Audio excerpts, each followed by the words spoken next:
días, doctora. Como les había dicho, hoy día va a ser nuestra última clase. Ojalá, si es que terminamos. Y el examen el martes 16 desde hemorragias de la segunda mitad del embarazo hacia adelante. Perdón, ¿se ve pantalla? Sí, doctora. Ya. Nos habíamos quedado en anticonceptivos hormonales. Habíamos hablado de hialos orales, los inyectables, y nos habíamos quedado en los transdérmicos, que al igual que los anticonceptivos combinados tienen estrógeno y progesterona.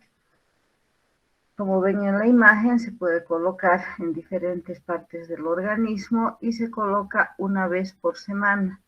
O sea, cada semana se debe colocar la persona, el parche, la mujer, y una semana de descanso, tiempo en el que le vendrá su periodo. Le viene su periodo y nuevamente puede iniciar. Actualmente está muy de moda los implantes subtérmicos, que son unas varillas flexibles y que tienen en su composición una progesterona, principalmente el levonorgestrel. Al tener una progesterona, entonces también va a provocar los mismos efectos colaterales que la ampolla trimestral, es decir, va a provocar atrofia del endometrio, los ciclos irregulares. La duración de estos implantes es de 3 a 5 años y se coloca justamente en el antebrazo, a 2 a 3 dedos por encima de la flexura del codo. Como habíamos mencionado, se debe realizar una pequeña incisión para introducir estos implantes en el interior del brazo. Aquí vean cómo se está introduciendo. Luego de haber realizado la incisión, en el lugar donde se hizo el corte se pone también un punto. La anticoncepción de emergencia en sí no se toma como un método anticonceptivo, sino vamos a utilizar en pacientes que han tenido relaciones sexuales sin utilizar anticoncepción o han tenido un accidente justamente en un día peligroso. La anticoncepción de emergencia posterga o inhibe la ovulación. Se dice que no existe el pico de la luteinizante, que se presenta justamente cuando va a ovular la paciente, dificulta la progesterona, va a dificultar la movilización de los espermatozoides, pero si se ha producido la fecundación, no interfiere en la nidación del útero. Había una discusión antiguamente, bueno, ahora creo que ya no, pero de que se decía que la anticoncepción, la píldora del día siguiente, era un método abortivo, entonces la iglesia no estaba de acuerdo, pero se explicó que la progesterona, ustedes saben, es considerada como la hormona del embarazo. Entonces, si se ha producido la fecundación, más bien esta hormona va a proteger justamente ese embarazo. Existen dos métodos de la anticoncepción de emergencia, las que todos conocen, como es la toma de la dosis única, que consiste en tomar, principalmente tenemos el preparado del levonorgestrel, que viene de 1.5 miligramos y se toma inmediatamente. Se ha producido la relación sospechosa, hasta las 72 horas de justamente de esta relación sin protección. O sea, mientras más pronto se tome, su efecto será mejor. Y el otro método, que es el método de Yuzve, que como ustedes ven, fue ya descrito antes de la píldora del día siguiente, que también consiste en tomar hormonas, pero en este caso se va a tomar tanto estrógeno como progesterona. Este método es sencillo para pacientes que no tienen a disposición la píldora del día siguiente. Igual, inmediatamente se ha tenido esa relación sin protección o hasta las 72 dosis, horas, perdón. ¿Y en qué consiste? En tomar 4 píldoras de cualquier anticonceptivo que tenemos a mano. Normalmente nosotros tenemos el microginón que cuesta, o el miniginón que cuesta 15 bolivianos. Entonces, la primera dosis consiste en tomar 4 comprimidos y a las 12 horas siguientes la paciente tomará otras 4. Al tomar estas dosis, que son masivas, la paciente puede presentar efectos colaterales. Si la paciente vomita 2 horas antes de haber tomado la píldora o estas píldoras, no sirve este método. Tendría que nuevamente reiniciar. Por la dosis masiva, entonces puede presentar todos los efectos colaterales que ven: náuseas, vómitos, cefaleas, dolor a nivel de las mamas. Y los dispositivos intrauterinos, que también ya los hemos visto en clases prácticas, son aparatos pequeños que se van a introducir dentro del útero. El más utilizado es la T de cobre, y lo fundamental que deben recordar que para insertar cualquier dispositivo intrauterino, la paciente debe estar con su periodo menstrual. Esto para evitar que nosotros coloquemos a pacientes que se han embarazado. Entonces aquí tenemos los diferentes tipos de dispositivos intrauterinos: la T de cobre, este es el asa de Lipes. Aquí tenemos a la Mirena, que es la que va a despachar progesterona en el interior del útero, es un anticonceptivo hormonal, pero considerado un dispositivo intrauterino. ¿Por qué protegen a las mujeres los dispositivos intrauterinos?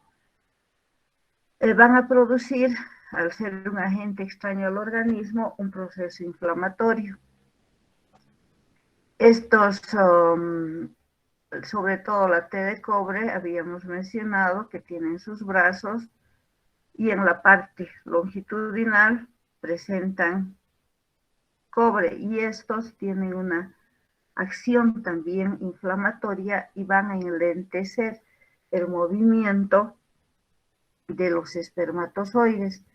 Entonces, los niveles que desprende los anticonceptivos a base de cobre son bastante tóxicos y van a destruir a los espermatozoides. Entonces son considerados espermicidas.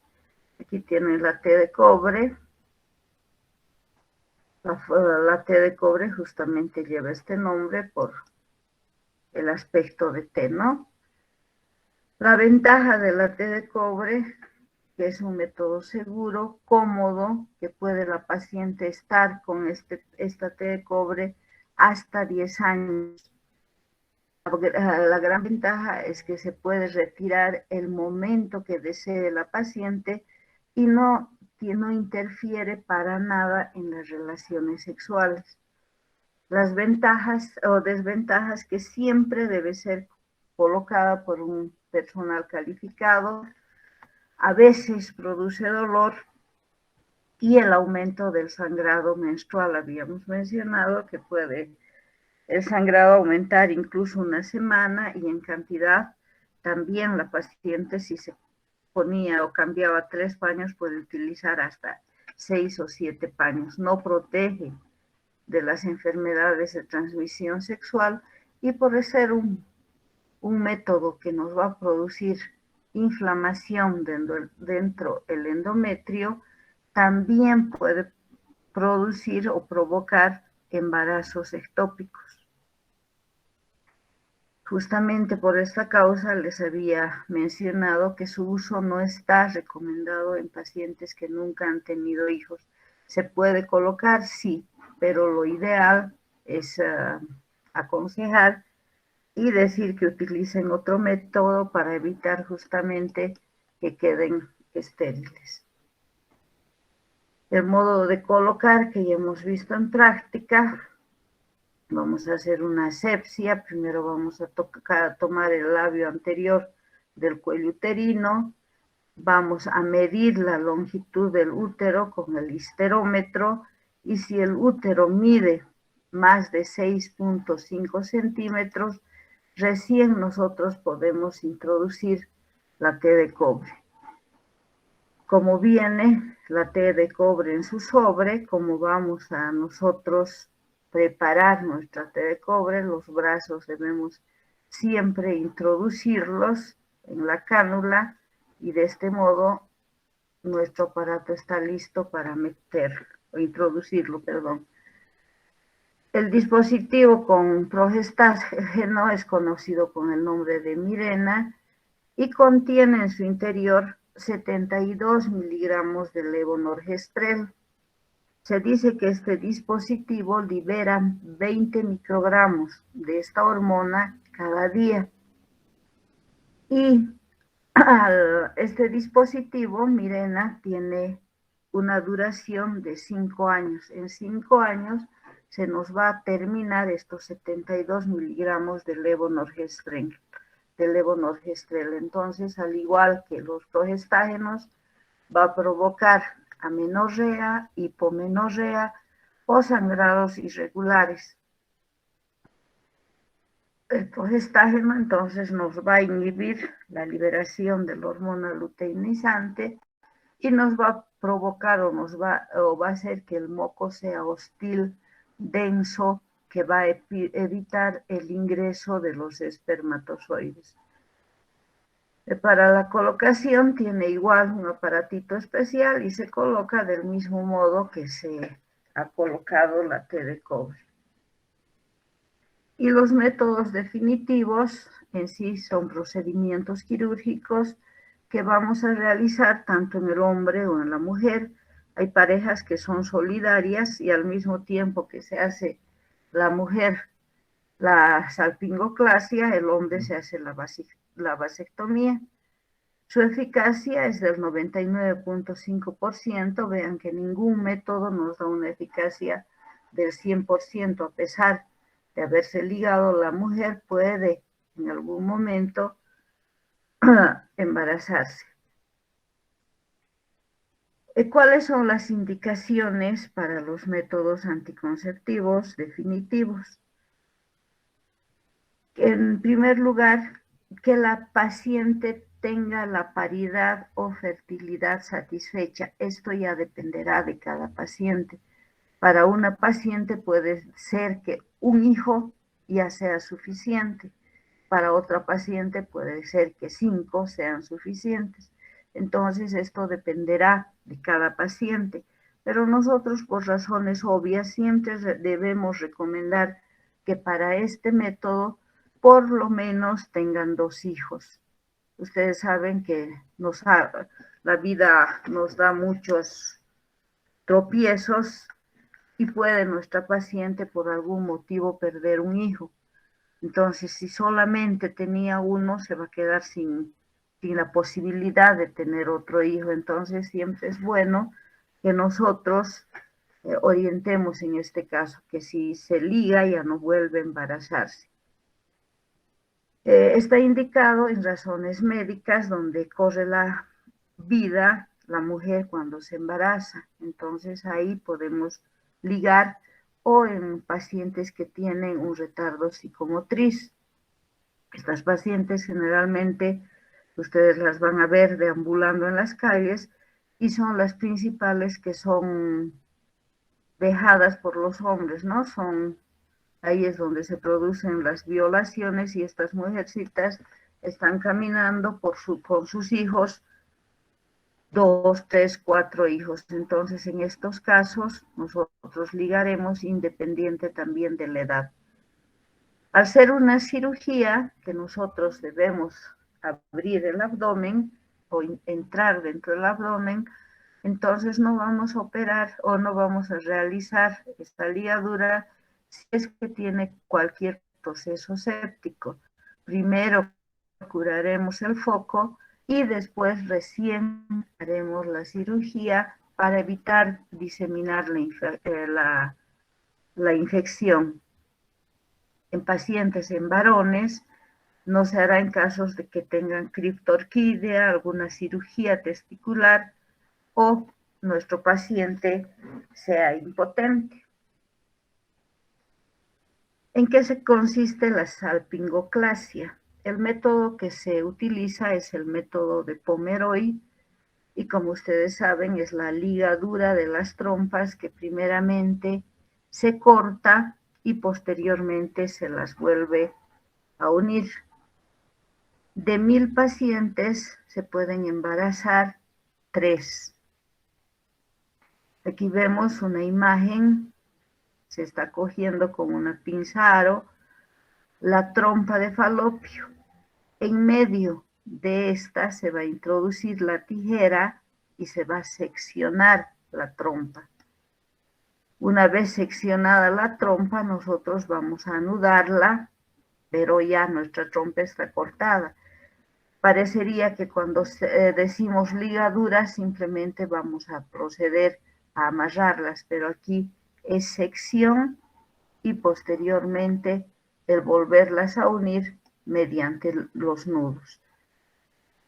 Entonces aquí también tenemos otra imagen y aquí estamos haciendo la cirugía, se está haciendo con el electrocauterio, donde están sellando las trompas para hacer principalmente la hemostasia.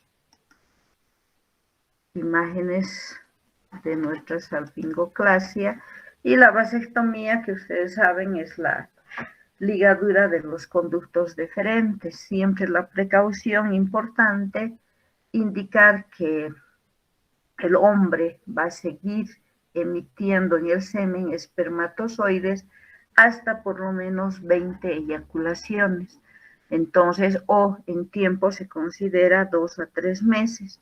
Entonces, esto hay que siempre recordar a los pacientes y decirles que si tienen relaciones después de la cirugía, utilice otro método anticonceptivo, ya sea el hombre o la mujer, puede utilizar el condón o la mujer cuidarse con la píldora, ¿no? Aquí tenemos la imagen también donde nos muestra el lugar donde se va a seccionar. Y pues nuestro último tema son temas que se ven muy a menudo, no solamente con el ginecólogo, sino también con el médico general, y son los trastornos psicosomáticos. Como les decía, cualquier médico puede tener estas pacientes y debemos saber siempre qué vamos a hacer con este tipo de pacientes. Entre los trastornos psicosomáticos, nosotros tenemos las disfunciones sexuales. Ustedes saben que los factores emocionales pueden afectar tanto la vida sexual del hombre, la mujer o de ambos.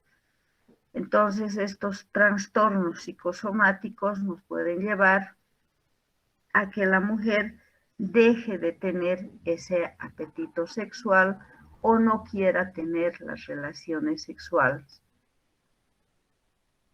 Las alteraciones psicosomáticas están vinculadas con la característica de la personalidad femenina y se dice que cuando existe un desequilibrio emocional, la paciente va a tener alteraciones principalmente en la menstruación. Hay pacientes que cuando tienen, ejemplo, la pérdida de un ser querido, van a dejar de menstruar. van a evitar tener relaciones sexuales. Entonces, está íntimamente desarrollado justamente con estos trastornos psicológicos, ¿no? Clínicamente las vamos a definir que son síndromes que alteran el deseo, la excitación, la meseta y el orgasmo sexual. Entonces, cualquiera de estos pasos que nos explican las relaciones sexuales puede estar interferida cuando nuestra paciente tiene justamente estos trastornos psicológicos. ¿Qué es la dispareunia? Ustedes ya saben que la dispareunia es el dolor que siente la mujer cuando tiene las relaciones sexuales. La dispareunia es conocida con el nombre también de coitalgia, o sea, dolor en la relación sexual o algopareunia. Y la dispareunia no solamente se va a presentar en la mujer, sino también se presenta en los hombres.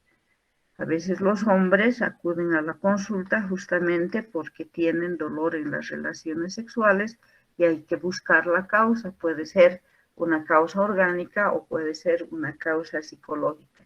En la mujer va a pasar lo mismo. Esta dispareunia en la mujer se puede presentar en cualquier momento de la relación sexual, antes, durante o después de la relación sexual.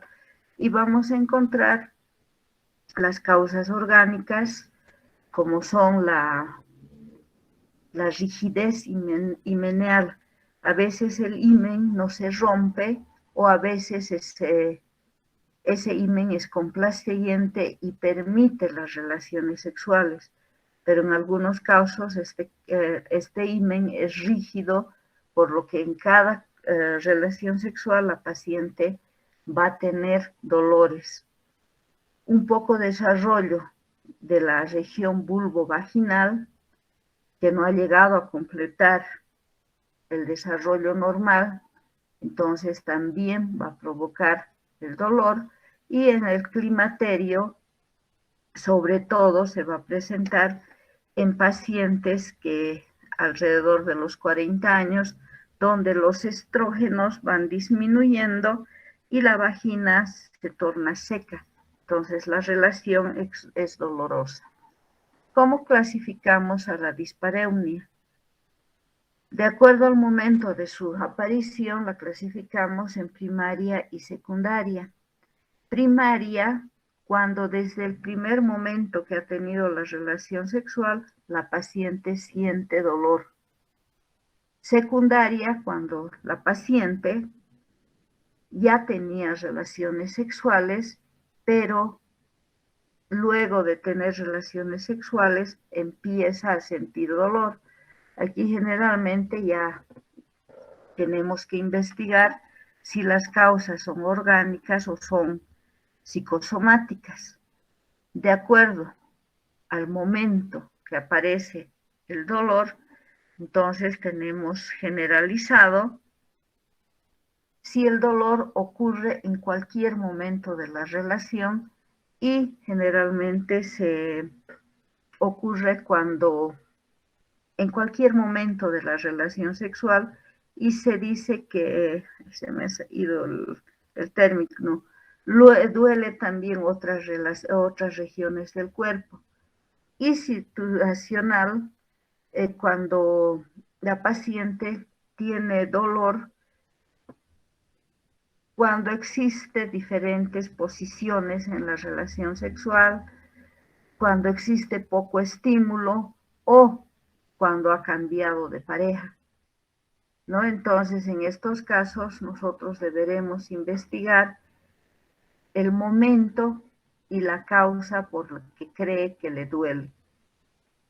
Y de acuerdo a la presentación del dolor, será superficial o profundo. Generalmente se dice que la dispareunia superficial es de causa psicosomática. Entonces ya le duele cuando el hombre trata de introducir el miembro, cuando solamente llega al introito vaginal. y profundo ya pues cuando ha tenido la penetración, pero generalmente le duele por los movimientos coitales. Eso les decía que es importante porque ustedes van a ver en su práctica estas causas o estas patologías y deben saber qué tienen que hacer. La etiología de la dispareunia, ya hemos mencionado, pueden ser orgánicas. Siempre para estas pacientes que tienen esta alteración, nosotros debemos descartar un proceso orgánico. El proceso orgánico va a ser tratado por el médico ginecólogo, el médico general, y si es un trastorno psicosomático, pues nosotros tendremos que transferir a un especialista justamente en estas alteraciones. ¿Por qué se presenta la dispareunia como alteración psicosomática? En pacientes que han tenido poca información sexual. Actualmente, ustedes saben, los colegios ya desde primaria, secundaria, se les va explicando sobre las relaciones sexuales. Pacientes les duele por el sentimiento de culpabilidad, a veces por tabúes religiosos donde se mencionaba que el acto sexual era una cosa, un pecado, una cosa que no se debía realizar. Entonces, estas pacientes que no han recibido buena información van a cursar con este cuadro cuando inicien sus relaciones sexuales. ¿Por qué también les va a doler a estas pacientes? Por traumas en las relaciones. Si ha tenido sobre todo las experiencias sexuales, la primera experiencia sexual dolorosa ha sido una relación forzada, entonces generalmente estas pacientes van a cursar con esta patología. Es importante también investigar como causa etiológica los factores de relación en la pareja, si ha cambiado de pareja, si siempre ha tenido esta molestia, etc. Y principalmente el estrés, la depresión, la ansiedad, a veces el cansancio, tanto físico o mental, puede llevar también a que nuestra paciente somatice estas sus alteraciones con la dispareunia. ¿Cómo vamos a estudiar a nuestros pacientes? Es importante cuando la paciente generalmente viene en pareja. Entonces nosotros debemos hacer una anamnesis siempre con mucha discreción, investigando su entorno, su vida social, el estilo de vida que llevan. Ya les decía que tal vez el mucho trabajo es el que está interfiriendo o está haciendo que nuestra paciente tenga las relaciones sexuales dolorosas y las evite para justamente no tener el dolor. Hay que evaluar también la relación con la pareja. Parejas que están al borde del divorcio, de la separación, también las mujeres somatizan esta su alteración. Una vez que hemos hecho el interrogatorio, nosotros siempre debemos realizar el examen ginecológico para ver si el dolor es de causa orgánica o es un trastorno psicosomático.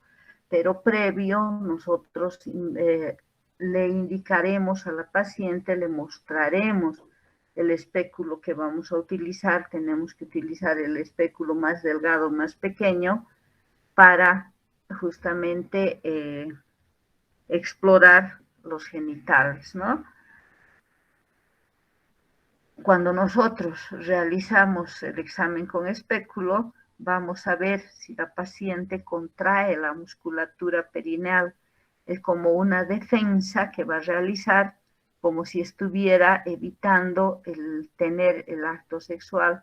Entonces ahí ya vemos que es una alteración psicosomática. Un caso muy frecuente de la dispareunia es la poca lubricación vaginal, que ya les había mencionado, generalmente se presenta a partir de los 40 años o en pacientes que ya se acercan a la menopausia. Entonces, este dolor se produce por resequedad vaginal. Esa vagina no lubrica lo suficiente para que el hombre pueda introducir sin dificultad el pene y por lo tanto nuestra paciente va a sentir dolor, y ustedes han debido escuchar que las pacientes menopáusicas ya no quieren tener las relaciones sexuales justamente por este dolor, y es cuando también en esta edad, si nosotros no comprendemos a las mujeres, es cuando las parejas se separan. Han visto que pacientes de 40 o de 50 años adelante, parejas, perdón, se separan justamente por esto. Y nuestro tratamiento consistirá en administrar estrógeno para favorecer tanto la libido como la relación sexual, el apetito sexual como la relación. En el tratamiento de la dispareunia, entonces nosotros veremos si ha sido la causa orgánica, debemos resolver, tendremos que hacer el tratamiento respectivo, y si es de causa psicológica, se realizará el respectivo tratamiento con un psicoterapeuta especializado. Nosotros podemos ayudar a la paciente con tranquilizantes, con miorelajantes, y sobre todo tendremos que hablar con la pareja. Educar al esposo, hemos visto que hasta incluso con el movimiento puede tener la paciente dolores en las relaciones sexuales, entonces informaremos, diremos que cambie su modo de las relaciones sexuales, etcétera, ¿no? Es un poquito difícil, pero no imposible, y ayudar sobre todo con los lubricantes para que esa vagina esté húmeda y se evite el dolor. Otra alteración que se puede presentar por estos trastornos psicosomáticos es el vaginismo. El vaginismo es la imposibilidad de realizar el acto sexual. Prácticamente la mujer contrae los músculos del tercio inferior de la vagina y esta vagina se cierra. Entonces va a existir la imposibilidad de penetración. A este cierre de los músculos del tercio inferior de la vagina se acompañan con el cierre de los elevadores del ano, y la mujer hace una contracción o una aducción de los músculos del muslo. Entonces, involuntariamente cierra las piernas. En algunos casos, las mujeres gozan de los juegos sexuales, pueden llegar a excitarse, pero el momento en que se va a producir la penetración, se produce justamente esta contracción involuntaria, y es el miedo a la relación sexual. Al igual que en la dispareunia, nosotros vamos a tener alteraciones de causas orgánicas, como son principalmente las patologías a nivel del himen, estenosis o inflamaciones a nivel de la vagina, los prolapsos genitales, procesos inflamatorios a nivel del endometrio, o secuelas de tratamientos, por ejemplo, en extirpación de tumores que han provocado sinequia en esta zona. Y las causas psicológicas que son motivo ahora de nuestra clase se deben siempre a una falta de información o de comunicación entre la pareja. A veces el hombre no espera que la mujer se excite y de pronto introduce y la mujer no estaba preparada y la siguiente relación con seguridad puede presentar esta alteración. También como causa psicológica se ven los traumas sexuales.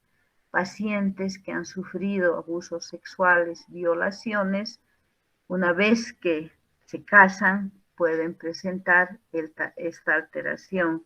O pacientes que no tienen una pareja estable por el miedo al embarazo, es una contracción involuntaria que va a realizar para evitar justamente tener la relación sexual, para evitar el embarazo o contagiarse de cualquier enfermedad de transmisión sexual. Los conflictos en pareja, ya habíamos mencionado que es bastante frecuente y es importante siempre ver el papel que juega la pareja. A veces dicen, ah, ya no lo soporto a mi marido, y es un rechazo a su marido, sobre todo cuando se enteran de que este es infiel, ¿no? Entonces ahí hay un rechazo a la pareja donde nosotros debemos investigar.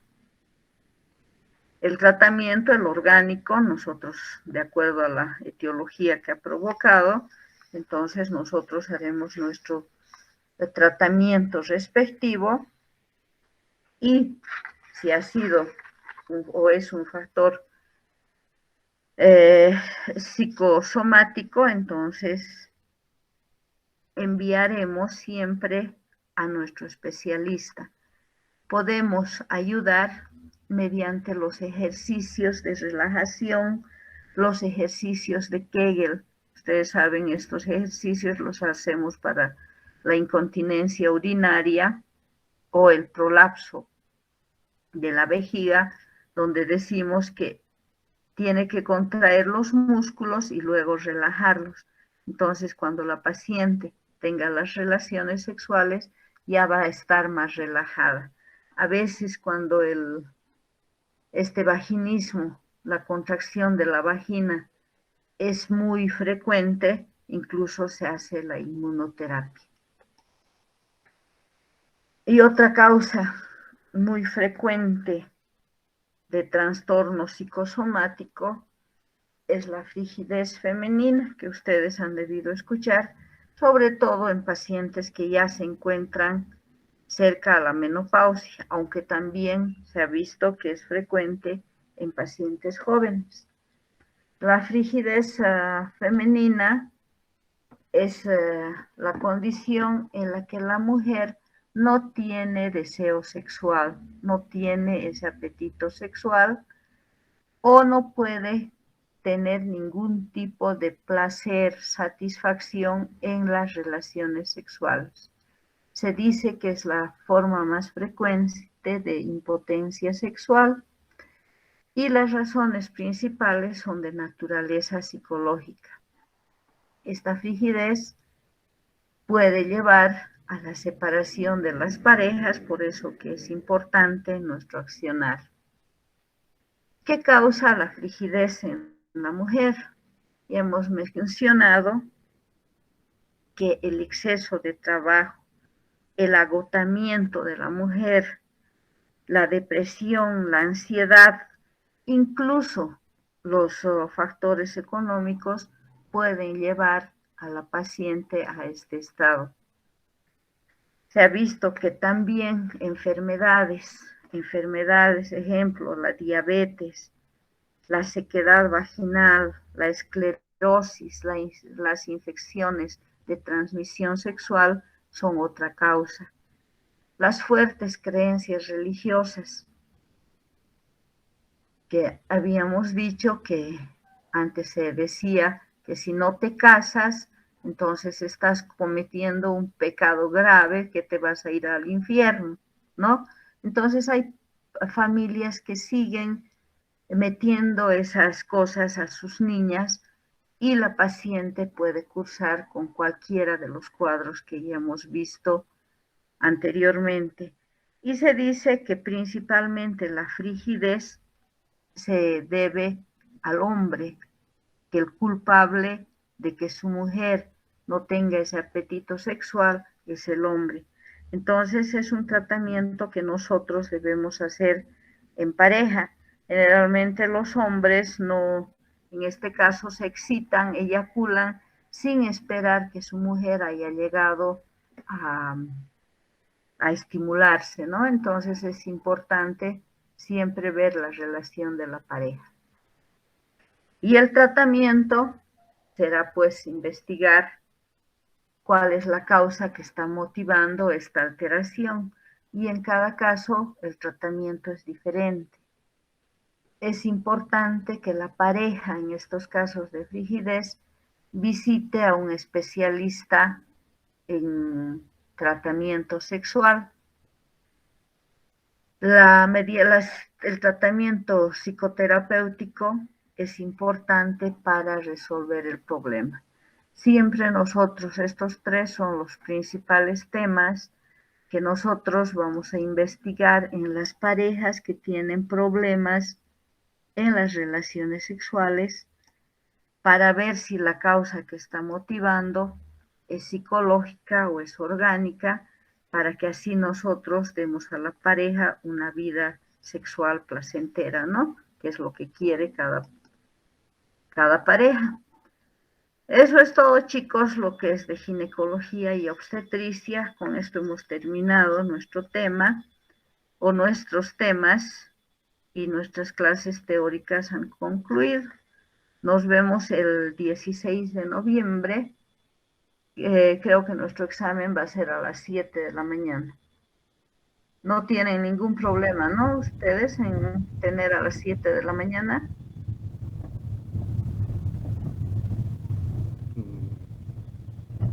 Porque no tienen clases a las 7.